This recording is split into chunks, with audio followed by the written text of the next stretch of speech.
Yo les gamins, c'est l'Ermite de la chaîne de l'Ermite légendaire et je suis aujourd'hui avec Chaos du manga Oz. Donc salut tout le monde. Un petit coucou et puis bonne vidéo à vous pour la suite. Ciao.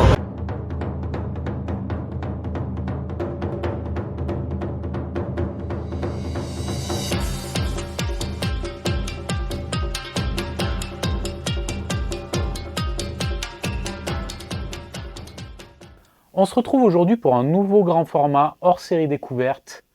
Et aujourd'hui, je vais vous parler de Oz, Overcome Survival Experience.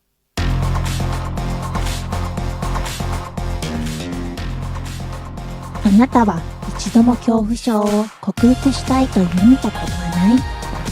さあ、バーチャルの世界へ恐怖心に立ち向かって。あなたの挑戦、それはあなた自身の。私は椎名舞。ようこそ OSE の世界へ。オーバーカムサバイバルエクスペリエンスがあなたに手を差し伸べるから、どこにいてもあなたは後悔しない。急いで私と一緒に OSE の世界へ。ショーはもうすぐ始まる。思い切って挑戦してみる？準備はいい？確信、それは信。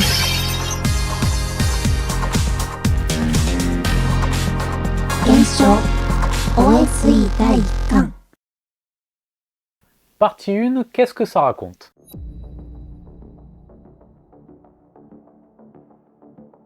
Donc comme à mon habitude, je vais vous présenter les auteurs, car oui, c'est effectivement un binôme. Nous avons Loïc Quignon, ancien joueur de la scène e-sport au scénario, et Chaos, qui est un dessinateur de manga. Tous deux autodidactes, l'un a grandi plutôt bercé par le Club Dorothée et l'autre par Récréa 2. Donc ils ont chacun leurs petites inspirations, mais au final, l'alchimie est... Et quand on parle d'alchimie, c'est assez drôle parce qu'en fait, ces deux hommes se sont rencontrés lors d'un échange franco-japonais et ils ont été mis en relation par un tiers. Et hasard ou destin, mais les deux hommes étaient placés côte à côte. Donc ils ont pu échanger tout à loisir et le courant est bien passé et l'alchimie est née.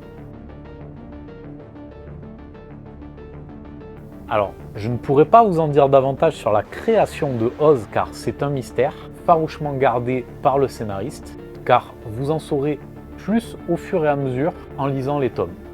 Il y a des petits secrets disséminés à gauche et à droite, et c'est la particularité de ce seinen. Enfin seinen, comme il aime à le déclarer, c'est plutôt un ovni, Oz, parce que c'est un mélange de plusieurs genres, avec bien entendu comme genre majeur le seinen. Alors pour la petite anecdote, Chaos a déjà travaillé sur un autre manga, en 2007, qui s'appelait Holy Wars. Mais bon, pour des raisons qui leur sont propres, le manga a été mis en pause et pour l'instant suspendu. On ne sait pas encore si ça reprendra un jour ou l'autre. Pour l'instant, il est concentré sur Oz, Loïc Quignon également, et ils ont prévu du lourd, hein, parce qu'il y a pas moins d'une 50aine de tomes de prévus. Donc les deux hommes sont ambitieux et j'espère qu'ils vont pouvoir aller au bout. Il y a des classeurs et des classeurs et des classeurs de scénarios qui sont en train d'attendre. Donc une trame scénaristique assez riche et assez poussé. Toujours dans les anecdotes, Loïc Quignon a des projets en tête, mais pas tant que Oz sera en cours. Donc pour l'instant, il se concentre sur son bébé et il a bien raison. Il a pas tort. Il a pas tort. Qui a dit ça? C'est quoi qui a dit ça? Mais bon, vous vous rendez compte quand même, une 50aine de tomes, c'est énorme. Énorme. Donc déjà, partir avec cette idée de base en tête, c'est très ambitieux. Loïc Quignon a également conçu certains jeux de société, notamment l'un d'entre eux sur Battle Royale. Un background assez riche pour notre ami. Ouais, c'est pas faux. Alors, pour avoir échangé lors de notre entretien avec le scénariste, ce sont les mots de Chaos, a priori, qui le définit comme un légiste du manga. Coucou. Pourquoi? Parce que dans leur méthode de travail, 99,9% de tout quasiment est checké par Monsieur Nyon. Parce qu'il a le souci du détail. Mais quand on dit que le diable se cache dans les détails, Là, on est sur du level démon, quoi. Hein. C'est waouh. C'est chaque case a son importance. Si vous allez dans le tome 1, faites attention à chaque case. Il est possible qu'il y ait un personnage qui paraisse totalement random, qui reviendra 15 tomes plus tard. Pour l'instant, on n'en est pas là. Le tome 3 devrait paraître d'ici l'été, donc on a hâte. En tout cas, pour en revenir à leur méthode de travail, ça facilite grandement le travail de Chaos parce que tout est checké jusqu'au storyboard. Donc en fait, une fois que les deux hommes se sont mis d'accord, il n'y a plus qu'à. Voilà, une méthode efficace parce que les deux hommes ont percé le marché japonais. Incroyable, un manga français au pays du soleil levant. Cocorico!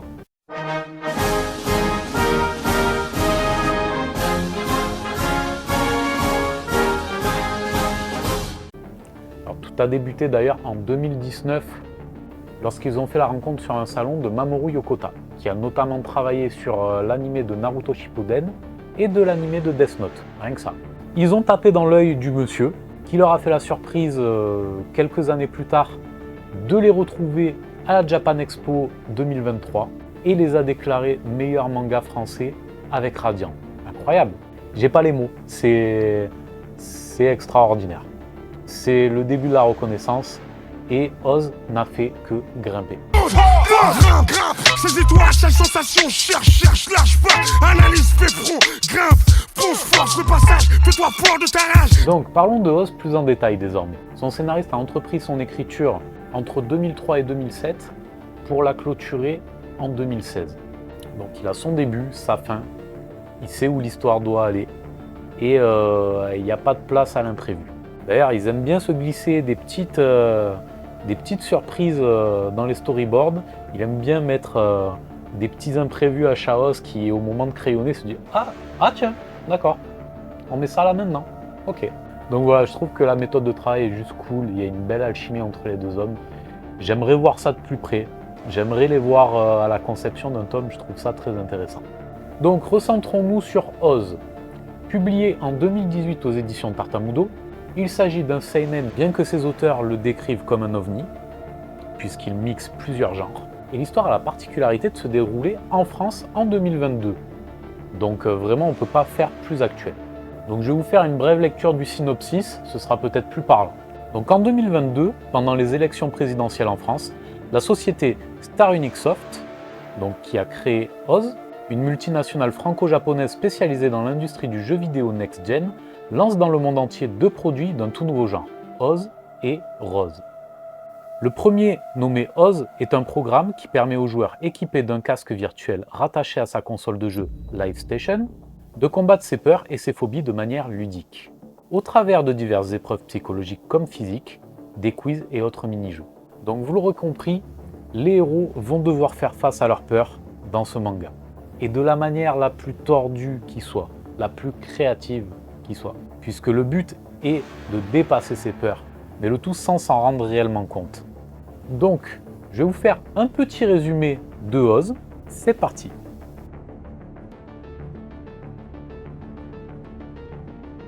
Donc comme je vous disais, l'histoire se déroule en France. On assiste au lancement mondial des jeux Oz et Rose au salon AVE, Asian Virtual Expo, donc une sorte d'équivalent de la Japan Expo. Et nous suivons trois amis, un couple et leur colocataire, qui vont se rendre pour participer à la première de ce jeu, Oz, et ils vont pouvoir y participer sur place. Ils vont réellement en faire l'expérience. Donc nous suivons un personnage qui s'appelle Loïc, qui ressemble étrangement à notre scénariste. Il a une physionomie qui n'est pas sans passer inaperçue. Nous suivons également sa compagne franco-japonaise Akiko, qui est assez spéciale, et leur ami et colocataire Bastien.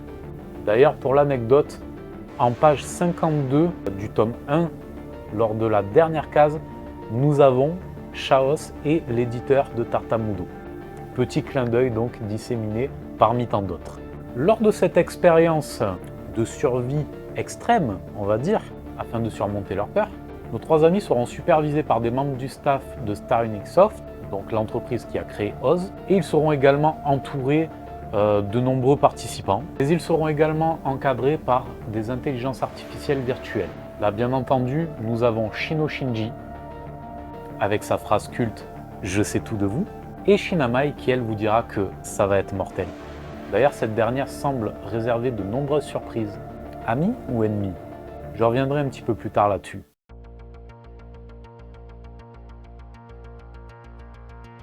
Alors, passons en partie 2, comment j'ai découvert Oz. Alors l'anecdote est assez cocasse parce que c'est très récent. Et en fait, j'ai fait la connaissance de Loïc Quignon sur Instagram, alors que j'étais en train de lancer la chaîne justement. Et donc, sans savoir que c'était lui, j'étais en train d'essayer de faire connaître la chaîne, donc j'ai démarché assez large. Et en fait, nos chemins se sont croisés. On peut parler également de destin, je pense. C'était une très belle rencontre, vraiment humainement, une personne adorable, très disponible, ce qui est assez rare pour un mangaka. Il a réussi à me caser dans son emploi du temps pour qu'on puisse échanger au sujet de Oz, afin que je puisse vous proposer ce grand format découvert. Donc un grand merci à lui, merci l'ami. Merci à Chaos également. Et donc après avoir discuté avec lui de Oz, ça m'a mis l'eau à la bouche, donc je me suis pris les 2 tomes, je les ai dévorés. Et alors c'était compliqué parce que j'ai une pile à lire, mais longue comme le bras, et il a fallu trouver le temps. Et j'aime autant vous dire qu'ils sont paradins les copains, parce que je sais pas si vous vous rendez compte, mais le bébé, il est épais, hein. C'est un pavé. Vous lancez ça sur la tête de quelqu'un, il finit assommé. Donc voilà. Et il y en a 2 comme ça. Donc ouais, j'ai eu de quoi lire. Il y a une petite anecdote sur cette lecture. J'y viendrai en partie 3. Mais néanmoins, j'avais envie de me plonger dans cet univers et c'est ce que j'ai fait. Et j'ai pas été déçu. Et ce n'est pas pour rien que Oz a su trouver son public également au pays du soleil levant.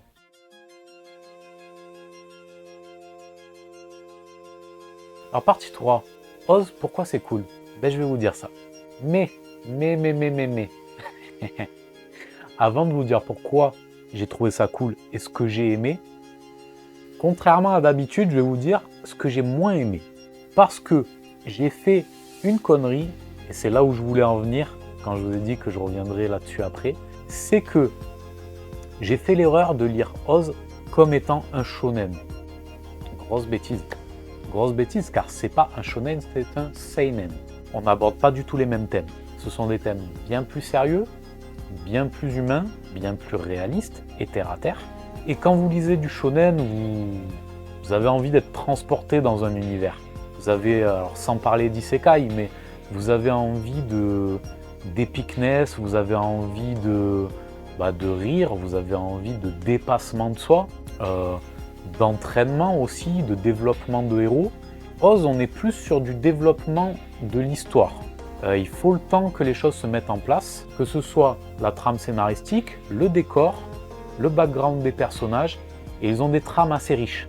Et là encore, c'est que la partie émergée de l'iceberg. Je vous laisse imaginer la suite, parce que les 2 pavés sont épais, mais les héros, on les voit dans le tome 2, surtout, en tout cas, participer à cette expérience de survie. Je vous avoue qu'au début, je suis resté un peu sur ma faim, et j'étais un peu frustré, parce que je me disais, mais c'est quand que je vais les voir? C'est quand qu'on rentre dans l'action? Et c'est vrai que moi, j'ai besoin d'être happé par les choses. Le seinen, c'est un rythme totalement différent, et c'est vrai que moi, j'ai grandi avec du shonen. Donc je suis assez peu familiarisé avec le seinen. Je commence depuis quelques mois, quelques années même, à vraiment rentrer dans le seinen pur et dur, mais c'est vrai que j'ai pas grandi avec ça. Ayant pris un peu plus de maturité, je commence petit à petit à me faire à cette nouvelle façon de voir les choses, ce nouveau prisme. Et donc après une relecture de Oz sous un prisme différent, celui du seinen cette fois-ci, toutes les pièces du puzzle, et c'est un puzzle titanesque, se sont emboîtées et les choses ont commencé à prendre du sens dans ma tête. Et là j'ai dit, ah d'accord, parce que ce qui passait pour moi pour des points faibles, c'est devenu des points forts. Exemple, je trouve que les persos féminins sont assez dérangeants dans Oz. Parce que on est, alors c'est très subjectif, une fois encore, tout ce que je vais dire là n'est que pure subjectivité. C'est mon propre avis, ça n'engage que moi. Mais, comme je vous ai dit, Oz pour moi, j'avais un problème au niveau du rythme, parce que j'aime que les choses aillent plus vite, mais en soi, dans le cadre d'un seinen, ça permet un meilleur développement. Donc, c'est un point fort finalement. Deuxièmement, les personnages féminins. On est sur de la working girl un petit peu très ambitieuse, prête à faire des crasses. Mais. Je mets un gros mais parce qu'en fait, rien n'est fait par hasard.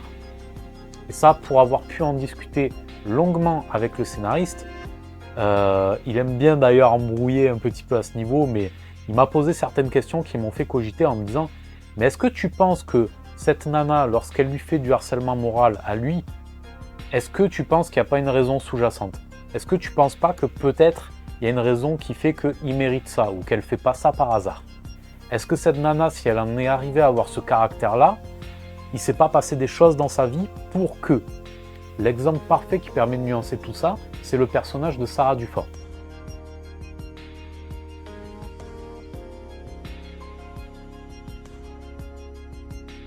Donc c'est la vice-PDG de la VE, qui est donc l'équivalent de la Japan Expo. Et c'est une jeune femme mariée à un homme plus âgé. Voilà, bien plus âgé.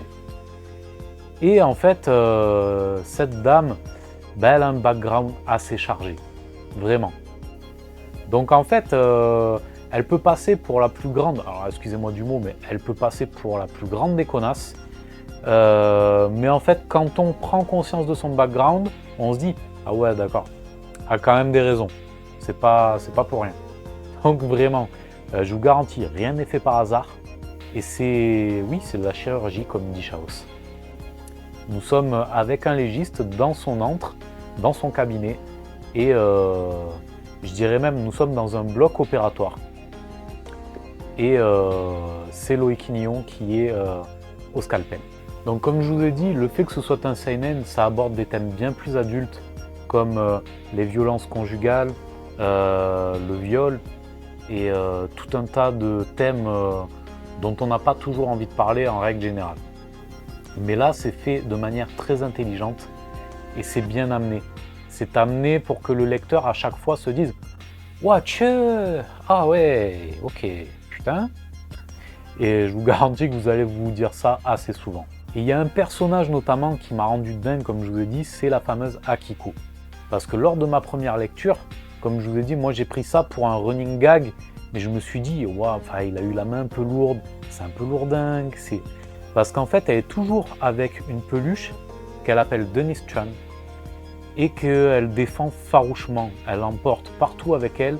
Et si quelqu'un a le malheur, même Loïc, son compagnon, s'il a le malheur de poser un doigt dessus, mais alors, elle lui met des tartes, mais waouh. Elle le pourrit, elle l'incendie. Et au début, je me suis dit, bon, c'est du gag. Mais en fait, non, c'était bien trop appuyé pour que ça en soit. Et je pense que ça cache quelque chose de bien plus dramatique. Parce que, notamment lors d'une scène, alors sans vous spoiler, mais il y a une scène où il y a un jeu de regard avec le personnage de Loïc, avec un enfant. Et je pense qu'ils ont un passif assez lourd, peut-être lié à la perte d'un enfant, allez savoir. Mais en tout cas, cette demoiselle a l'air de faire un gros transfert sur sa peluche qu'elle appelle Denise Chan. Pour vous dire, hein, elle le traite vraiment, elle le dit elle-même, c'est mon fils. Elle le dit, hein, mot pour mot. Et quand elle parle de Loïc et qu'elle s'adresse à Denise Chan, elle dit ton père. Donc, il y a des petites informations comme ça qui font tilter. Et gros point fort, peut-être le personnage le plus emblématique du manga, la belle et douce Shinamai. Enfin, douce, quand elle veut. Parce que je sais pas, vous le verrez mieux en couleur là. Mais en fait, vous voyez, elle porte des boas autour du cou. C'est jusque dans le logo où nous avons le symbole du yin et yang. Et en fait, ce personnage symbolise le manga Oz à mon sens. C'est vraiment une personnification poussée à l'extrême, jusque dans son caractère ambivalent.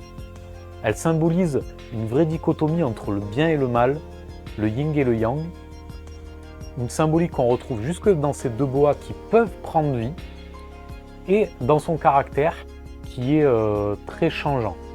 Ah, la meuf est bipolaire. Hein. Elle peut être très bienveillante comme mortelle. Donc, je vous en dis pas plus. Si vous voulez en savoir davantage, lisez Oz. Oserez-vous? mais vraiment vous ne serez pas déçus. Et je trouve que le choix des mots Overcome Survival Experience, l'acronyme OZ, est magnifiquement trouvé. Parce que justement, est-ce que les héros oseront surmonter leur peur? Vraiment, tout a du sens. Et on peut quasiment parler de masterclass. J'espère que l'avenir me confortera dans cette idée, mais pour l'instant, c'est un succès, en tout cas. Partout où ils vont, ils soulèvent les foules. Ils sont dans de nombreux salons, invités dans de nombreux événements. Ils sont parrains de la Japan Matsuri de Montpellier. Donc ouais, non, vraiment, c'est du très très lourd. Oz gagne à être connu et vraiment, ils sont en train de prendre en notoriété de manière exponentielle. C'est pourquoi j'avais très envie de vous en parler, parce que si vous ne connaissez pas Oz, lisez-le. Voilà les guénines, j'espère que ça vous a plu. N'hésitez pas à vous lancer sur Oz, vraiment vous ne serez pas déçus. Pour ma part, je compte sur vous, continuez à soutenir la chaîne, mettez les petits pouces bleus pour le référencement, abonnez-vous, likez, partagez, vous connaissez la musique. Soyez curieux en tout cas, c'est tout ce que je vous demande, parce que c'est la base. Et construisons notre légende. Ciao.